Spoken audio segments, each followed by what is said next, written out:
Hi all and welcome to this video. It is about Bitcoin education lecture number one, and in this video I will discuss about the first half of the lecture. And the title is A Brief History of Money. As first lecture, I think that's the best content because there is no chance to understand Bitcoin if you don't understand the history of money and why Bitcoin is so important, and most of all, what is the problem that Bitcoin is trying to solve.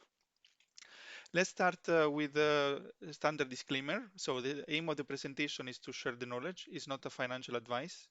Every individual is fully responsible of how he decides to invest his money. As you know, investing is very risky and you can lose all your capital. And the reference book is in my opinion, the best book regarding Bitcoin, and is called the Bitcoin Standard. I strongly recommend to everyone to read. And about 70-80% of the book is not about how Bitcoin works or what Bitcoin is, but which is the problem that Bitcoin is trying to solve. So for today, we will go on with the primitive money, and we will see it will be an introduction, then the primitive money, and then we will go with the monetary metals, gold and silver. We will see the pre-Roman time and the Roman gold age and decline. And the other part will be in the second half of the lecture. So, something regarding Bitcoin before the introduction. Why most of the people are not understanding Bitcoin revolution is because the hard fact is for a basic understanding of Bitcoin is required about 10 hours of studying. But for a deep understanding, it takes considerable efforts. Regularly, I will say more than 100 hours of studying, and barely no one has bothered so far. It involves knowledge of history, finance, economics, sociology, technology, complex math, and politics. And Bitcoin early investors benefit from this asymmetry, and what we are seeing is the world is slowly waking up on what the Bitcoin revolution means.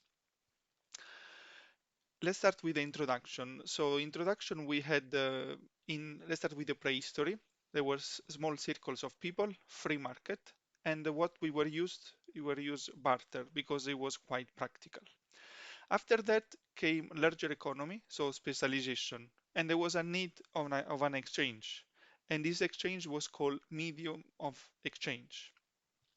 And this, when it happens, the birth of money, defined as a good that assumes the role of a widely accepted medium of exchange. And we have seen many examples through the history, like large stones, seashells, copper, precious stones, salt, alcohol, and cigarettes. Looking at the prehistory, we see that the key property for something to become money is the salability, is the easy with which a good can be sold on the market whenever its holder desires, with the least loss of price. Keep in mind with the least loss of price, because when we will treat about store of value, it will be really important. And there are, in fact, three types of salability: across space, across time, and across scales. It means you can move across space, you can move this good that become money, across time that it holds this value, and across scales it can be divided and it's used as a unit of account. And we define, in fact, a store of value that immune to deterioration and the supply of the good not increasing too drastically during the holding period. Hardness of money is the relative difficulty of producing new monetary units determines the hardness of money. Money whose supply is hard to increase is known as hard money, like gold, where you see a stock to flow ratio. In fact, high money means high ratio stock to flow, existing supply, extra production that divided by extra production that will be made in the next time period. And gold has a high stock to flow ratio because you can produce an average of 1.52% per year. So higher is the stock to flow, and more difficult it is to create this money, more this money are called hard money, and more they represent store of value because they can hold their value over time. Let's look at three cases. The first was Rhinestone in Yap Island, and they were both in the neighborhood. and they were chosen because beauty and rarity. Let's get familiar with this word. Rarity means also scarce. In fact, they made them desirable in the Yap Island, but the thing is, procuring them was quite hard and consisting in a very hard process of quarrying and transport. And they were placed in the village, and no need, they were not need to move. Change, they were changing, they were placing in the island, and the change of the owner was by announcement in the village. There were still few people, and the stones had salability across time. In fact, very difficult to produce and to move to Yap, to space, because they can be used to pay something, not to move them, but you can. The announcement was clear to everyone, so you can easily pay something owning them, and across scales because they were different dimensions. So they had a very high stock to flow ratio. And in 1971, arriving the Europeans, they understood that for them, for the people in the Yap Island, there was what they considered money, and they started to produce. They had a bigger. We had the Europeans. We had um, an advanced technology. We produce many more, and we try to trade with these new stones that we created. Some people said no, this is not valid because it will destroy the currency, and they were the wise people. But other people accepted also what the Europeans produce, and this was the beginning of the end for this kind of money. When the increased supply was too high, the currency was destroyed. It was not having value anymore, and in the island they didn't have money anymore. That's the first case. Second case, agri-beads in West Africa. Also, they were very used in West Africa in 14, 15, and 16th century. And they were scalable also across time, space, and scales. Across time because they're very hard to find. Across space because they are very light and you can use. And across scales because you see they could be different dimension, and it can be divided easily. What happened? In the 16th century, Europeans explored the area, and they saw again that this was the kind of money that the population was using. So what they did, they massively import them from Europe, being able to purchase many goods from Africa as well. They highly increase the supply of money, and increasing the supply destroyed the salability and eroded the purchasing power. So there wasn't any more salability across time because the supply was always increasing.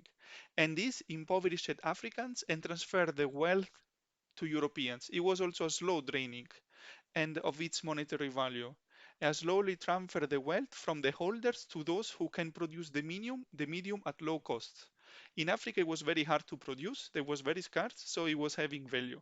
European came, they can produce at low cost, the currency was destroyed, and the wealth was transported from the population who cannot easily produce of this money to the population who can easily produce this kind of money. This is the second case. Let's go with the third one then. The third one is seashells in Africa, and also in Africa, Asia, and North America. In many islands, special seashells were becoming money because they were very scarce, very difficult to find. So as well were sellable across time, space, and scale, and also was scarcer and harder to find. Again, Europeans arrived in 1636 and used them as medium of exchange. They had an advanced technology, so they were easy to going into the sea. It were easy to find new kind of seashells or the same seashells, scarce seashell, but to find more. And so this technology allowed Europeans to harvest many of these seashells from the sea. So again, the supply was very highly inflated.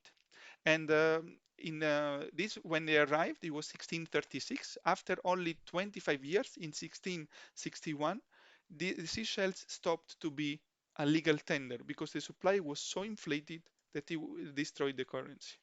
And during the prehistory, we see also a different form of money like salt or cattle. And this also was in the recent history. And we saw that also in some conditions, like in prisons and so on, we have also alcohol and cigarettes who become money. And the first reason why they become money is because they are scarce. So they can hold the value across time. Which are the key learnings from the prehistory? We see five key learnings. Firstly, people are free to use whichever goods please them as medium of exchange in a free market. But the reality shows that over time, the ones who choose hard money will benefit the most. There is no need for government to impose the hardest money on the society. Society is uncovering it before the government, so it should be a free decision. And then that we saw also that another important aspect of a monetary medium of exchange is the acceptability, because it's also sellability across space. It means that you can move and you can easily, if you go to another place, also it's accepted by as a form of money. And then third, wide acceptance of medium of exchange allows all price to be expressed in its terms. In fact, the third function of money is the unit of account. Let's go on then. After the primitive of money, we have monetary metals. And the prime form of, as you know, they were silver, but most of all, gold. The prime form of gold as money was in 550 BC from Croesus of Lydia. In fact, there was the first recorded of having minted gold coins. Gold coins were the most sellable across time and space, because across time the stock to flow ratio was very high, very difficult to produce. And across space, because it was easy to move. But gold was difficult to divide. That's why silver coins were the most sellable across scales, and they were used for small transactions, while gold was used for more expensive transactions. The coins allowed the creation of large markets. Thanks to that, we expand and we advance our civilization. But there were two drawbacks. So the increase declines in value due to the increase of supply, silver, in the case of silver, because the stock to flow ratio for silver is not so as high as the one for gold. And then government could reduce the second drawbacks. The government could reduce the precious metal content in these coins, compromising the purity and the soundness of the money. So gold was absolutely the best form of money so far, but it had some drawbacks, because we will see later that the government decided to decrease the purity of the metals and devaluating the currency. In fact, to function a store of value, there should be a constraint from inflating the supply when demand increase. The asset would reward those who decide to store their wealth on it. And the clear winner in human history has been gold. Okay, it was chemically stable and can be extracted from unrefined ore, but it's very hard. In fact, the stock to flow in the last 7 decades, even with the technology that we have, has been 1.5%. It's not just because there is not enough gold, but because it's very hard to produce. And now let's move to the Roman Empire. It will be the last part of the first half of this video of this lecture. So this video will be the first half of the lecture. In the Roman and Golden Age and decline, Roman also choose as every other civilization, gold and silver in order as a form of money. We saw the denarius was 3.9 grams of silver, with gold the most valuable money. But Caesar created the aureus, 8 grams of gold, and widely accepted. The first value happened with Nero. In fact, it was a temporary relief, but set the motion cycle of price controls, coin debasement, and price rises. When the empire started to see that there was not enough money, what they did was devaluating the purity of each coin. So from 100% to 90%, 80%, and this is exactly as increasing money supply. And they started the motion from Nero. But then we had the golden age of the empire with the Antoninus in the second centuries. And in the third centuries, there were further devaluation with denarius disappearing.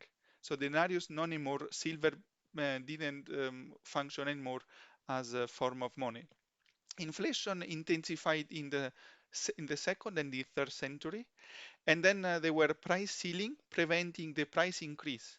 But this price ceiling is making make also unprofitable for producer to engage in production because they could sell only a certain amount of price. And the economic production stands still till new liberalization of price upward, and this generates more money supply and a vicious circle. In fact, we see the clear circle was coin clipping reduces the aureo's real value, increasing the money supply as a second step, this allowing overspending, resulting in inflation and economic crisis. And this economic crisis, when you have a crisis, you don't have enough money. What Roman Empire did was coin clipping again, so decreasing the purity of the money. And this was one of the cause of the fall of the decline of the Roman Empire. With this information, I stop with the first video, and I will soon make the second half of the lecture in another video. I hope you enjoyed, and bye.